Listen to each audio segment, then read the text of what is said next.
All right, pre-calc, here we are for your quiz review video for quiz 41244, which is going to happen next Tuesday if you are here in the fall of 2025. Everyone else, it's going to happen. All right, anyway, today we are brought to you by Newt the Trail Kitty, Laura Barr, spinach and almonds, can't see the almonds, body's a temple, Altoids, and our alumni or a future school here, coffee mug brought to you by the Murray State Racers. Okay, number one, great question for us here. All right, so we are looking at these two graphs. G of f of negative 8. So first thing, we got to figure out what f of negative 8 is. All right, so f is the top graph here, the top curve. F of negative 8, when x is negative 8, y is 2. So f of negative 8 is 2. Then we got to figure out what g of 2 is. So I go down to this bottom graph. What is g of 2 when x is 2? Y is negative 4. And that's your answer, negative 4. Then I have f of g of negative 8. So what's g of negative 8? I go down this bottom curve. G of negative 8 is a negative 2. The y value is negative 2. So then I figure out what is f of negative 2. F of negative 2. So I go to this top curve here. When x is a negative 2, y is 1. My answer is 1. G of 7. All right, so I go down and I stay on this bottom graph. What is g of 7? When x is 7, y is 0. So then I figure out what is g of 0. All right, g of 0, when x is 0, y is a negative 6. And you could not see that bottom part. Sorry about that. Negative 6. And then finally, we have g of f of negative 5. All right, so we go to this top curve here. F of negative 5 is 4. Then what is g of 4? G of 4 is negative 6. Ultimate answer there, negative 6. All right, sweet. So you do that one. Curve, hopefully not too bad. All right, so 2 through 4, we got to find f of g of 2, g of f of negative 2, f of 4, and then finally g of negative 1. All right, so f of g of 2 can be written like this. All right, so I figure out what g of 2 is. I plug 2 in for x right here. In this equation, you get negative 7. And I take negative 7 and I plug it into the outer equation, which is f. So then I figure out what's f of negative 7, plug negative 7 in for x right there and get negative 26. All right. Then I have g of f of negative 2. So golf, negative 2. Same thing here. Maybe rewrite it like this. I think that's more helpful. And it really says that, oh, I got to do f of negative 2 first. All right, so I'm going to plug negative 2 in for x. I get negative 11. I'm going to take that negative 11, plug it into the outer function. All right, so g of negative 11, 1 minus 2 times negative 11 squared. You get negative 241. F of 4. All right, I'm going to take 4 and I'm going to plug it in right there. I'm going to get 7. Then I'm going to take 7. I'm going to plug it in right there again. So I stay in that f of x equation. All right, I get 16. G of negative 1. I take negative 1, plug it in for x right here. Just be careful. I get negative 1. Well, we know how this plays out. If I plug negative 1 back in, I'm going to get negative 1. Nice. All right, so same sort of deal. What is f of g of 2? All right, so when you figure out what g of 2 is, I plug 2 in for x right there. All right, I'm going to get 9. Then I'm going to take 9. I'm going to plug it into the outer function, which is f. So f of 9. So I got the square root of 11. All right, so then I have f of negative 2. F of negative 2. What is f of negative 2? Plug negative 2 in for x right here. Get the square root of 0, which is 0. Then I find g of 0. What is g of 0? G of 0 is going to be 1. Okay, you would have done this in college algebra just earlier this calendar year. All right, I believe it was chapter 6. What is f of 4? So I'm going to take 4 and I'm going to plug it in for x right there. I get the square root of 6. Then I'm going to plug the square root of 6 in for x. You can just leave it like that. It's the square root of the square root of 6 plus 2. Not a particularly pleasant answer. We're just going to leave it like that, you know. That is all right. Then I'm going to find what's g of negative 1. g of negative 1, plug negative 1 in for x right there. I'm going to get 3. I'm going to take that 3 and plug it back into g. So 2 times 3 squared plus 1. 19.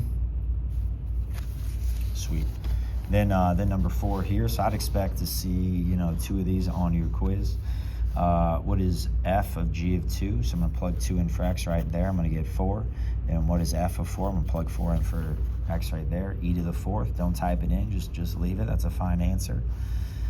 G of f of negative 2. What's f of negative 2? I'm going to plug negative 2 in for x. I get e to the negative 2nd, or 1 over e squared. That's fine.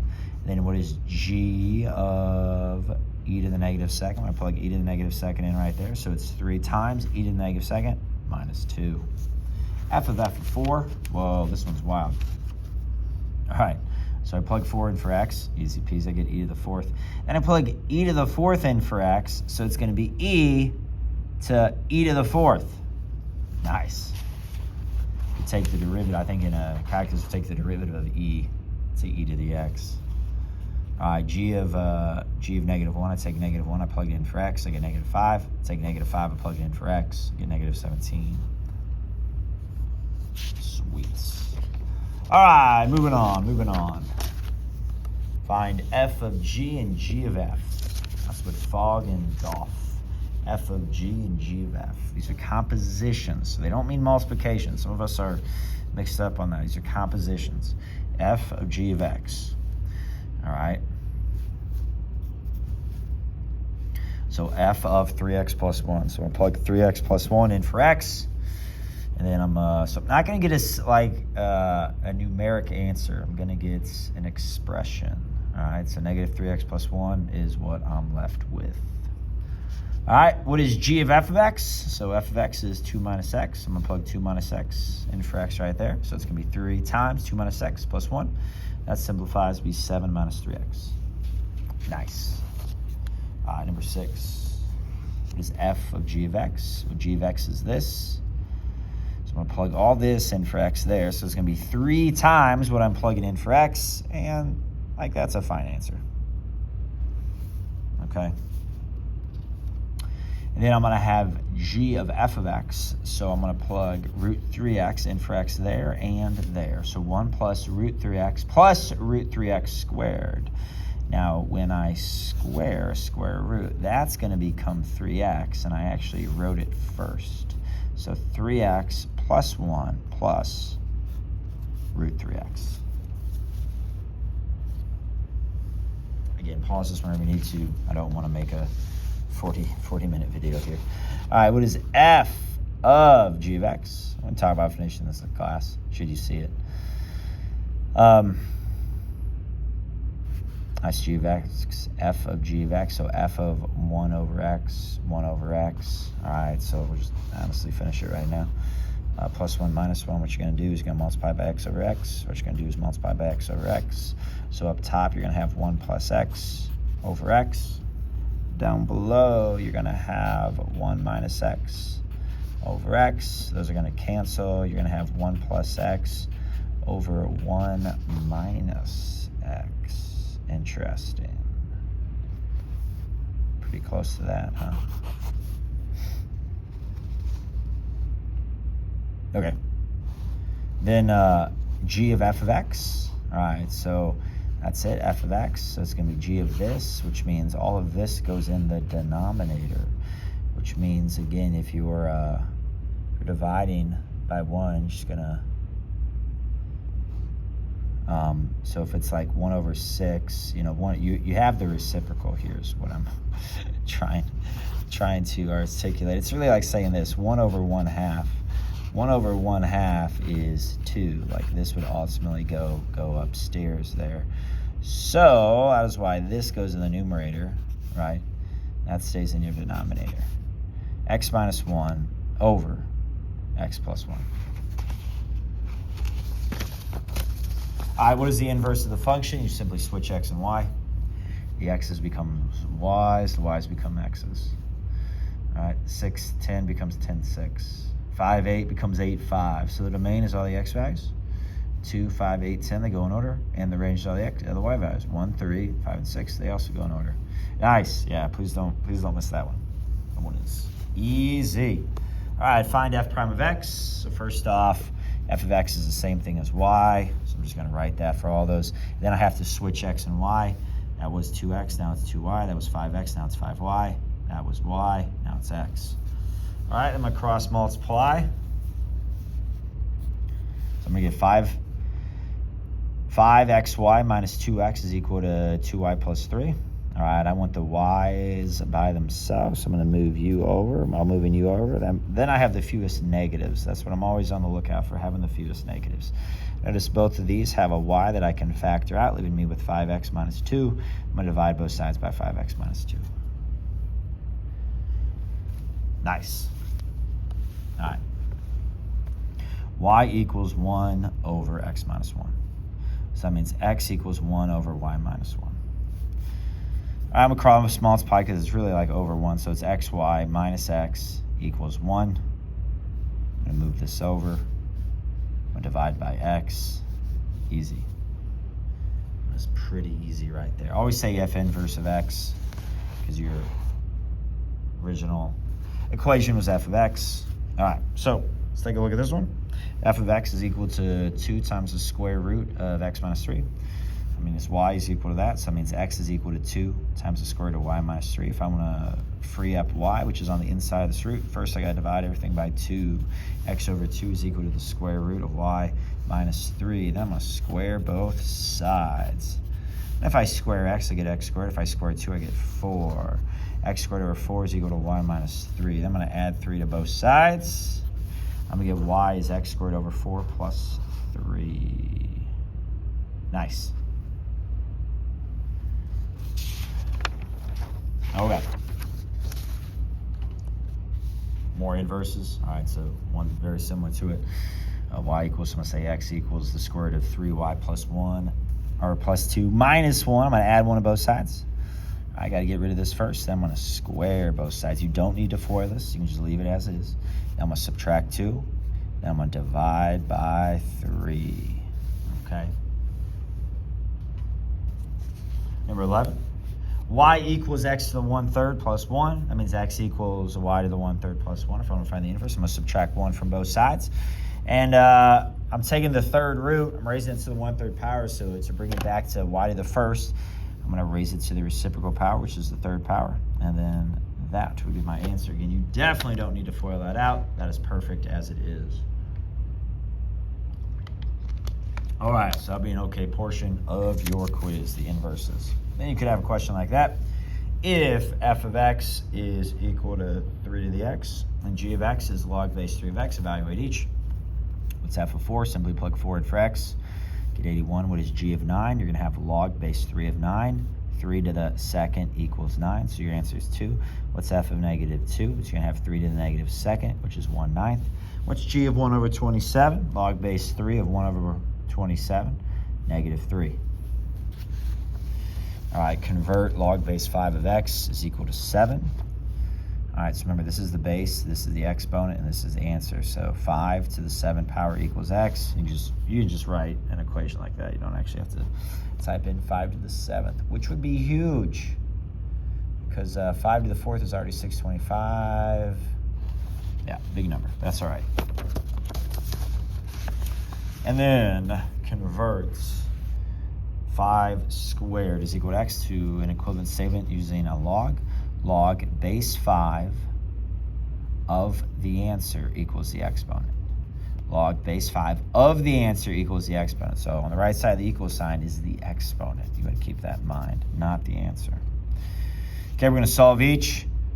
What number x to the negative 3rd power is 64? All right, so here's what I know. I know 4 to the, it's got to be something with 4 because 4 to the 3rd is 64. Your answer has to involve 4. So I'm really looking like, I don't know if this is very helpful because that's what it really means. I mean, I guess you could say, you could do this and you could say 1 over 64 is x to the 3rd and that's a quarter. So that's not a bad idea. Or you can go over here and say, all right, so 4 to the negative 3rd is 1 over 64 because your power has to be the negative 3rd. That means 1 over 4 to the negative 3rd is 64, and you can use a calculator to check that out. Your answer is 1/4. 18, 3 to the second is equal to the square root of x minus 2. 9 is equal to the square root of x minus 2. You're going to square both sides. 81 is equal to x minus 2. X is 83. 2 to the x power is 1 over 64. All right, so I got to rewrite 64 in terms of base 2.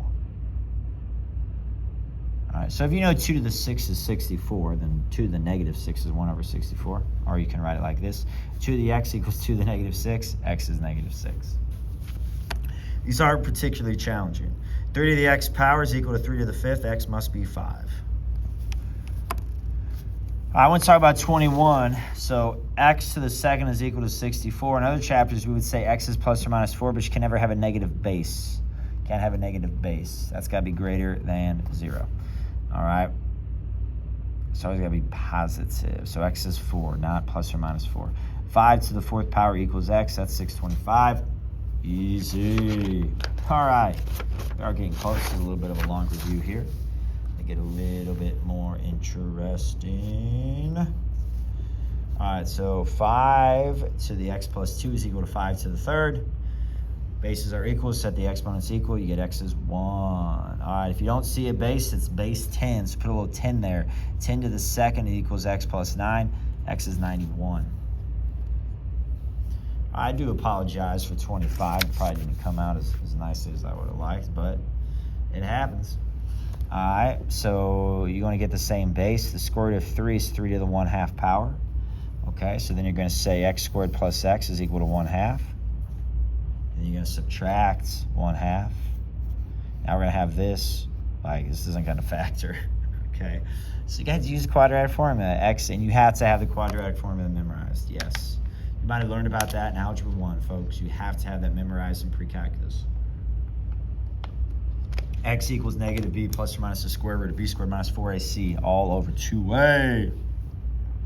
X equals the opposite of 1, negative 1, plus or minus the square root of 1 squared minus 4a. C is a negative 1/2. That's no big deal.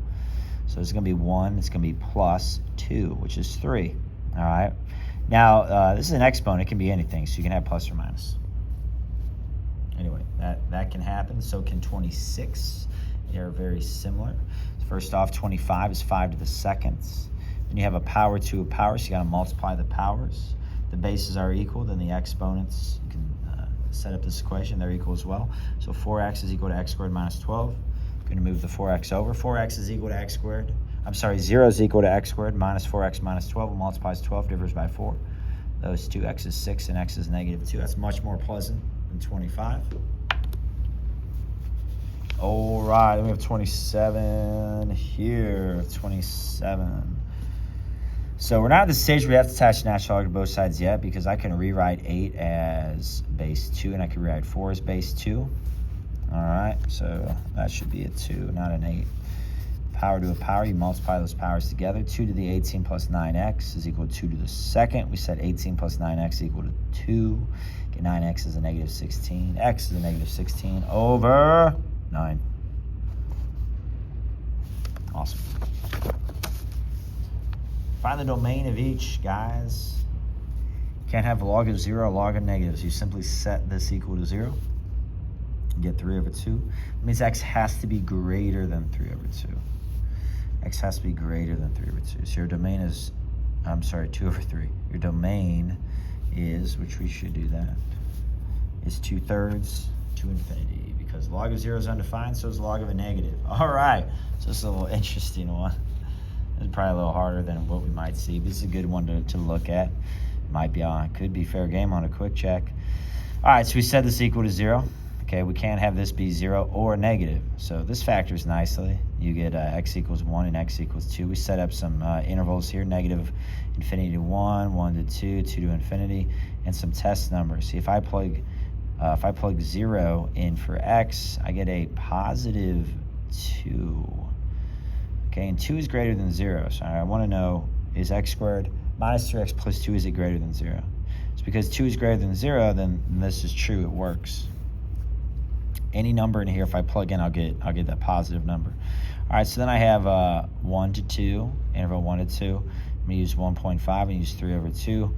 I plug 3 over 2 in for x. I square it. I get 9 over 4 minus 9 over 2 plus 2. Is that greater than 0? It's not. It's a negative. All right, so this is not a part. Then 2 to infinity, I'm going to plug in 3. If I plug in 3, I get 9 minus 9 plus 2, which is 2, and that is positive.